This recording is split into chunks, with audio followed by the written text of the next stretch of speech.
pernah melihat orang syukuran sebelum dan sesudah sholat?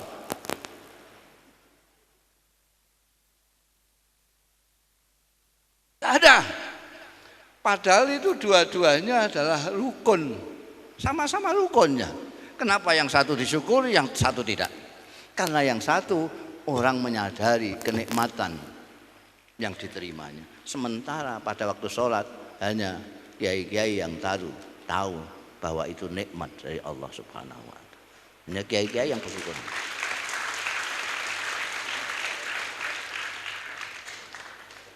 Jangankan sholat, ambekan aja, bernapas saja, kita tidak pernah mensyukurinya.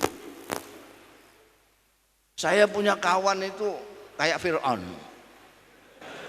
nggak pernah sakit, ngeluh saja tidak pernah. Tiba-tiba saya dengar dia sakit, saya perlukan datang ke Jakarta untuk menengok saudara saya yang sakit ini. Saya datang di sana belum boleh masuk nengok itu karena dia masih di ICU. Setelah diperkenankan masuk, saya masuk. Pertama kali kata-kata yang dikeluarkan itu, Masya Allah Gus, ternyata bernapas itu nikmat sekali. Batin saya ngomong sapa dong. Dia baru merasakan nikmatnya itu karena penyakitnya adalah tidak bisa bernapas. Kita yang enak saja bernapas. Ada kawan saya habis 10 juta hanya untuk supaya bisa pipis karena prostatnya sakit. Kita yang carcir tidak pernah bersyukur kepada Allah. Nah, sekarang Anda saya ingatkan nikmat anugerah Allah yang besar sekali, yang jarang sekali kita mensyukurinya karena tidak menyadarinya. Yang pertama, mencatat itu, tidak usah pakai buku, angkat pikiran saja. Yang pertama, kita diberi nikmat anugerah oleh Allah sebagai makhluk yang namanya manusia. Allah itu menciptakan banyak makhluk. Ada yang seperti batu, dipukul, dilempar, diinjak-injak, dia tidak bisa apa-apa. Jangankan mengeluh. Angkat, gitu aja enggak. Batu. Makhluk yang kedua, tanaman. Tanaman ini sampai bisa tanyakan kepada ahlinya. Saya pernah baca buku bahwa tanaman ini bisa merasakan dan bisa berpikir. Hanya tidak bisa mengekspresikan pikirannya, tidak bisa mengekspresikan perasaannya. Tidak bisa mengungkapkan perasaannya, tidak bisa mengungkapkan pikirannya. Tapi dia merasa. Ketika saya membaca buku penelitian tentang tanaman itu yang ditulis oleh, kalau tidak salah, orang Amerika, saya lupa namanya. Saya sengaja minta kawan saya di kampung diberi bibit kelapa yang seumur 2. Saya diberi bibit yang seumur 2 biji. Saya tanam di depan rumah saya. Kalau yang pernah ke rumah saya akan tahu, terutama yang dulu-dulu, karena sekarang sudah saya tebang. Dulu ada pohon kelapa 2, sebelah timur 1, sebelah barat 1. Sebelah timur ini dekat dengan langgar tempat saya sholat itu. Ketika dia sudah mulai gede, dan sejak berangkat gede, yang sebelah timur itu selalu kalau saya lewat mau ke langgar, saya elus-elus ini. Saya elus-elus. Kadang-kadang malah saya ajak bicara, apa kabar? Baik-baik saja kamu.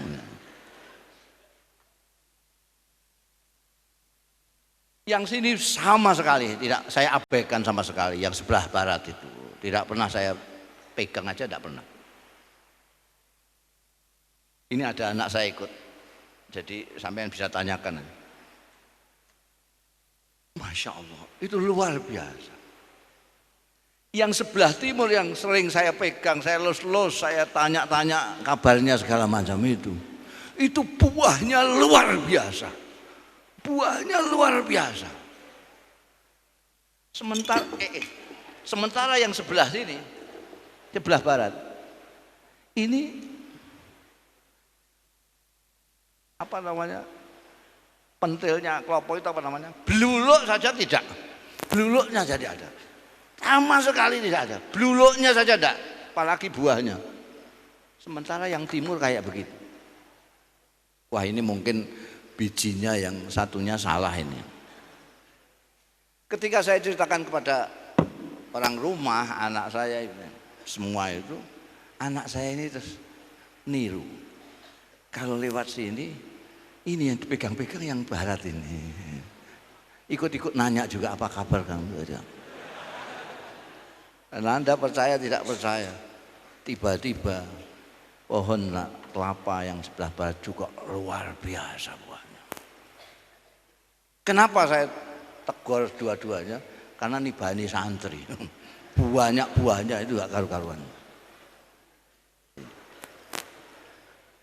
Dia tidak bisa mengatakan aku kok di sana tak balas budi, ndak. Dia bisa mengekspresikan itu. Sampean kalau tidak percaya, kalau sampean punya pohon apa, mangga apa, coba sampean dolimi. Tidak ada apa-apa terus pacoki gitu. Coba sampai lihat. Dia berhenti berbuah atau tidak. Itu cara dia mengekspresikan perasaan dan pikiran. Itu makhluk Tuhan yang kedua. Yang ketiga binatang. Binatang itu bisa berasa, bisa berpikir, tapi juga bisa berekspresi, tapi tidak sempurna. Jadi tadi ada yang sama sekali tidak berpikir, tidak berperasaan, ada yang berpikir dan perasaan tapi tidak bisa mengungkapkan. Ini ada yang bisa mengungkapkan pikiran dan perasaannya tapi tidak sempurna. Kalau hari raya korban itu, ya, mboknya disembelih, itu cempe anaknya itu, mbak, itu sebetulnya sedang menangis, sedang prihatin tentang ibunya yang disembelih. Tapi kita nggak paham, karena dia prihatin, susah maupun gembira, mbek semua. Cara mengekspresikan dia terbatas. Kalau kita menjemur gabah, lalu ada ayam masuk ke situ. Itu dia ngerti kan. Kalau kita ya tahu. Kalau kemudian kita lempar, ya kok itu sebetulnya mengatakan ya begitu ya, jangan ngelempar toh, sadis sekali. Sebetulnya begitu, tapi dia cuma bisa keok-keok toh. Dan kita diciptakan Allah bisa berpikir, bisa berperasaan, dan bisa mengekspresikan pikiran dan perasaan kita sangat detail sekali, sangat detail. Kalau Anda baca puisi-puisi, Anda melihat bagaimana perasaan seperti itu bisa diungkapkan sehingga orang lain bisa menerima ungkapan itu. Kita bisa merasakan kesedihan penyair yang sedih itu karena dia bisa mengekspresikan kesedihannya sedemikian rupa. Kalau kita membaca kasidahnya Imam Busiri, kita seolah-olah bisa membayangkan bagaimana Imam Busiri membayang-bayangkan Rasulullah berkelebat di depan matanya. Naam sarat taifuman ahwa waqad arraqani. Ya, memang kelihatan berkelebat di depan mataku sang kekasih sehingga saya tidak bisa tidur. Bisa mengungkapkan persis kerinduannya kepada Rasulullah Sallallahu Alaihi Wasallam, bisa diekspresikan sedemikian rupa sehingga orang-orang bisa. Ini luar biasa. Dan kita tidak pernah mensyukuri kita diciptakan Allah sebagai manusia. Mensyukurinya bagaimana? Apa syukuran saya kayak orang yang mau naik haji itu? Atau seperti biasaan dari pembawa acara itu, mari kita lahirkan rasa syukur kita bersama-sama dengan membaca Alhamdulillah. Apa begitu? Itu sama saja, hanya berterima kasih. Sampean kasih saya baju, saya bilang terima kasih. Terima kasih. Sampean baik sekali ya, terima kasih. Tapi baju pemberianmu tak ngelapi ini. Terima kasih ya. Terima kasih ya baju. Itu tidak syukur, itu tidak berterima kasih. Kalau baju pemberian sampean saya pakai Jumatan, saya pakai pesta, buat sampean wah iki nerimakno tenan ini. Itu syukur. Kita bersyukur diciptakan Allah sebagai manusia, kita harus mengungkapkan syukur kita itu dengan menjaga kemanusiaan kita. Kalau ke Surabaya ndak usah masuk kebun binatang, nanti kepengen koyok macan, pengen koyok. Ada sekarang ini orang yang tidak mensyukuri kemanusiaannya karena dia merasa bahwa buaya itu lebih cakep dari dia. Maka orang-orang pun membicarakan dia, terutama cewek-cewek. Hati-hati itu ganteng tapi buaya darat. Cantik tapi keseringan kebun binatang. Dia lihat ular piton terus kepengen jadi ular. Kaum cowok pun ngerasain itu, hati-hati cantik tapi ulo. Kita perlu menjaga kemanusiaan. Sekarang ini lihat orang-orang itu, lihat. Apa Anda melihat manusia sekarang? Tidak ada sekarang ini. Hanya gara-gara 5 tahunan, pemilu 5 tahunan, manusia beralih rupa jadi cebong sama kampret.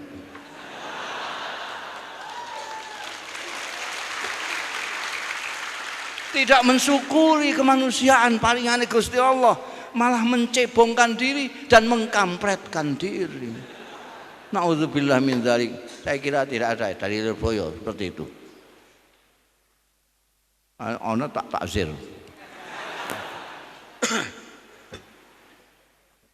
Pertama, kita diciptakan Allah menjadi manusia. Kita perlu bersyukuri dengan menjaga kemanusiaan. Kita diciptakan Allah itu justru bahkan lebih daripada malaikat. Malaikat tidak bisa milih. Malaikat tidak punya pilihan. Sama dengan setan. Tidak punya pilihan. Adanya baik, sujud lalu tak malaikat itu. Kalau kita itu bisa memilih, bisa berpikir karena kita dikasih Allah pikiran, dan ini yang paling utama di samping ini. Jadi ini jangan dilirwakno, apa bahasa Indonesianya dilirwakno? Jangan diapakan? Dilirwakkan. Jangan diabaikan, jangan dikelemprakkan, jangan disia-siakan. Ini pikiran. Jagain. Karena inilah Anda dikhitabi oleh Allah Subhanahu wa taala. Kalau Anda tidak punya ini, Anda tidak mukhatab. Anda tidak diberi ujaran oleh Allah Subhanahu wa taala. maka Anda tidak perlu sembahyang. Karena yang disuruh sembahyang orang yang punya ini.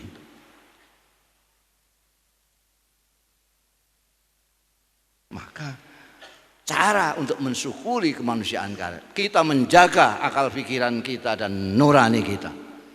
Allah Ta'ala itu sangat mengasihi kita sehingga kita diciptakan menjadi manusia, masih dikasih pikiran, dikasih nurani, masih dikasih kitab, dikasih nabi. Allah itu luar biasa memuliakan manusia itu. Walaqad karramna bani Adam, itu betul-betul luar biasa.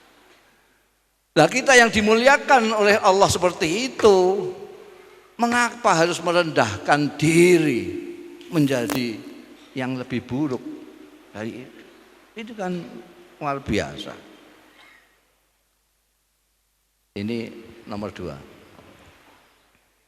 Cepet-cepetan aja, sudah jam 11:30. Nomor 1 itu, kita bersyukur diciptakan menjadi manusia. Yang kedua, kita bersyukur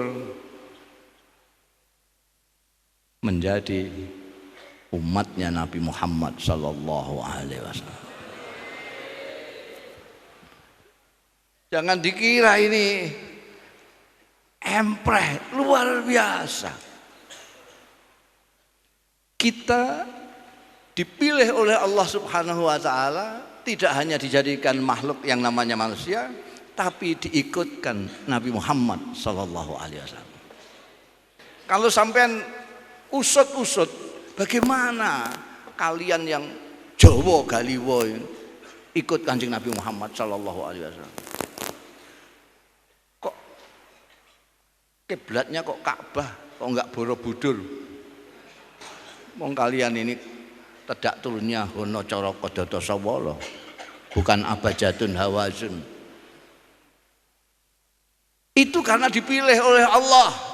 Hak prerogatifnya Gusti Allah memilih kita menjadi umatnya Nabi Muhammad.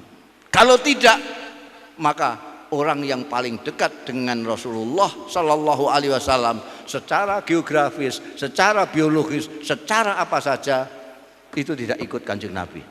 Apa yang ingat? Ada yang namanya Abdul Uzza. Itu bukan siapa-siapa. Dia paman cernya Kanjeng Nabi Muhammad. Dia adalah saudaranya Sayyid Abdullah. Dia saudaranya Sayyid Abdullah, ramane Kanjeng Nabi Muhammad. Dia tetangga petnya Rasulullah. Jadi rumah Rasulullah sini, dia rumahnya situ. Tidak itu saja. Dia itu besanan dengan Rasulullah, anak 2. Dia punya anak laki-laki Utbah sama Utaibah, dikawinkan putrinya Rasulullah 2, Sayyidatina Ruqayyah dan Sayyidatina Ummi Kulsum. Orang begitu dekat dengan Rasulullah. Dari segi darah dia paman, dari segi tetangga pet, dia masih besanan 2 orang anak. Ada di sini yang seperti itu. Kita misanan tidak, mindoan tidak, tonggo tidak. Kita ikut Rasulullah. Ini Abdul Uzza yang karena sering marah lalu mukanya merah terus bulat-bulat, maka dijuluki Abu Lahab. Namanya sendiri Abdul Uzza, ini Abu Lahab. Ini besanan anak 2. Diajak ikut Kanjeng Nabi Muhammad sallallahu alaihi wasallam.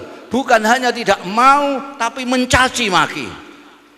Itu cirinya orang bodoh, itu enggak bisa ngomong tapi mencaci. Jadi kalau sampean titeni saja, kalau ada orang diajak berhujah enggak bisa tapi mencaci, itu tedak turunnya Abu Lahab.